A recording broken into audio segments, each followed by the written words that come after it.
Estes e outros conteúdos estão disponíveis em www.beiratv.pt. Pôr em diálogo ciência, tradição e cultura foi o propósito do último projeto promovido pelo Centro de Recursos de Ideias e Materiais do Instituto Politécnico de Castelo Branco.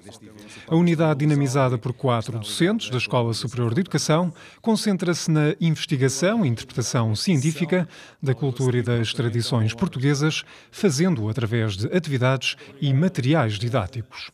Uma das partes mais visíveis da iniciativa, que decorreu durante todo o ano, foram os Encontros Improváveis, série de diálogos com a comunidade, rematados com Marcelo Rebelo de Sousa e Rosalia Vargas. Convidados que em outubro estiveram no Cineteatro Avenida, não só para despertar a curiosidade, mas também para responder às perguntas de pequenos e graúdos. Nós este ano trabalhámos com o barro e queríamos fazer algumas perguntas. Já alguma vez trabalhou com o barro? Que peças é que fez? Eu há mais de 40 anos que ensino e hoje é muito mais difícil. Porquê? Porque o mundo muda rapidamente, a ciência e a tecnologia mudam de uma forma alucinante, mas também a cultura, o discurso, a maneira de falar, a maneira de entender. E por outro lado, as pessoas têm experiências que não podiam imaginar há 40, há 50, há 30 ou há 20 anos. Os mais novos são cada vez mais cedo operacionais, atentos à ciência, atentos ao conhecimento, atentos à educação. Isso é um grande desafio para o pedagogo, é um grande desafio para o educador. Ciência e tradição ganham importância na formação das crianças e jovens que hoje já não aprendem apenas na escola. Parte do processo, museus e centros do conhecimento estão também a mudar. Espaços de criatividade abertos não só à cultura científica e tecnológica, mas também aos saberes ancestrais. E como pôr as mãos na massa é fundamental, há que Rodar, rodar e juntar. Os museus e centros de ciência são aqueles onde o espírito da curiosidade está muito presente e onde se aprende fisicamente, emocionalmente.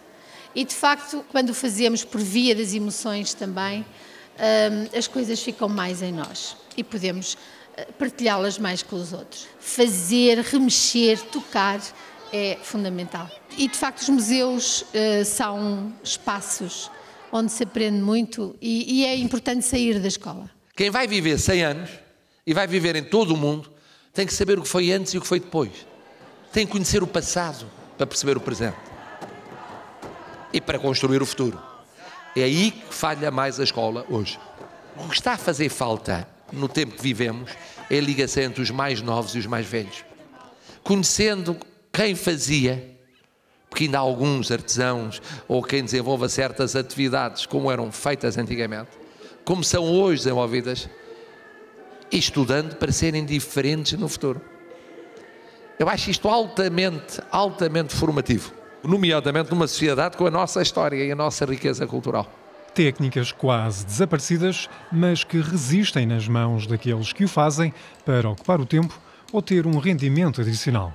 Da olaria à extração da sede e do linho, passando pela produção do azeite, mel e cortiça, são práticas substituídas por processos mais sofisticados ou industriais, mas que se renovam no encontro de gerações. 8 destes ofícios tradicionais foram dados a conhecer numa feira, na Associação Empresarial da Beira Baixa, evento em que uma dezena de artesãos se juntou às escolas, lares de idosos, museus ou centros de ciência viva para com eles partilhar conhecimentos e experiências. Estamos na disciplina de Ciências e a professora pediu que recolhêssemos informações porque iremos fazer um trabalho sobre uma destas tradições. E viemos conversar com o senhor para nos dar informações sobre o vinho. Já conheciam o ofício, estes objetos, não? Foi a primeira vez que contactaram? Pouco, muito pouco. Conhecíamos assim os objetos, mas agora como é que se faziam, como é que se criavam ou não? Chamou a atenção em particular neste ofício? As cadeiras pequeninas e a maneira como o senhor faz. O que é que achariam que seria necessário, pelo menos para os preservar ou dá-los a conhecer? Ou... Muitas crianças, talvez até da cidade, não conhecem, não têm acesso a estes saberes e assim ficam a conhecer. Sobretudo os da cidade. Sim. Dar a conhecer, se calhar, mais às crianças e os pais. E que elas possam também trabalhar, não estarem só a ver, mexerem mesmo, trabalhar. Acho que seria interessante para elas. Que tipo de material aqui é o que utiliza? Isto, portanto, que é espontaneamente? Junça, mas utiliza-se o vimo, o salgueiro, a tabua, o bunho. Então foi aprendendo sozinho ou teve algum mestre que foi ensinando a trabalhar estes materiais, a fazer isso? Um mestre cesteiro, que me ensinou coisas básicas. Depois o resto foi comigo, não é? Há 30, 40, 50 anos encontravas um artesão para empalhar garrafões, um artesão para fazer aquelas cestas, um artesão para fazer isto, um artesão para fazer as cadeiras, outro artesão para fazer a palhinha tal. E neste momento eu sou obrigado a aglutinar tudo porque não há quem trabalhe e as pessoas procuram. Mas acha que dificilmente alguém continuaria este ofício que ainda faz? Acho difícil, não há quem consuma isto e as pessoas compram plástico. Quem é que utilizou isto? Ninguém, só se for para decoração. Não acha que apesar disso é importante manter este conhecimento e manter estes ofícios? Manter estes ofícios como? Se eu já tenho quase 70 anos e nunca ninguém me convidou para ensinar a ninguém. O projeto financiado pela Fundação Carlos Gulbenkian termina em dezembro, mas o diálogo entre ciência, tradição e cultura continua em palco, num cruzamento também de linguagens. Mãos largas, mãos que escrevem. É disso o exemplo o espetáculo Mãos Pensantes, ou Manual de Pensar, produzido pela terceira pessoa e pela Associação Cultural Pé de Pano. Dança contemporânea, teatro e artes visuais convergem nesta homenagem aos que trabalham e transformam matérias-primas naturais, como a pedra, as plantas ou a madeira.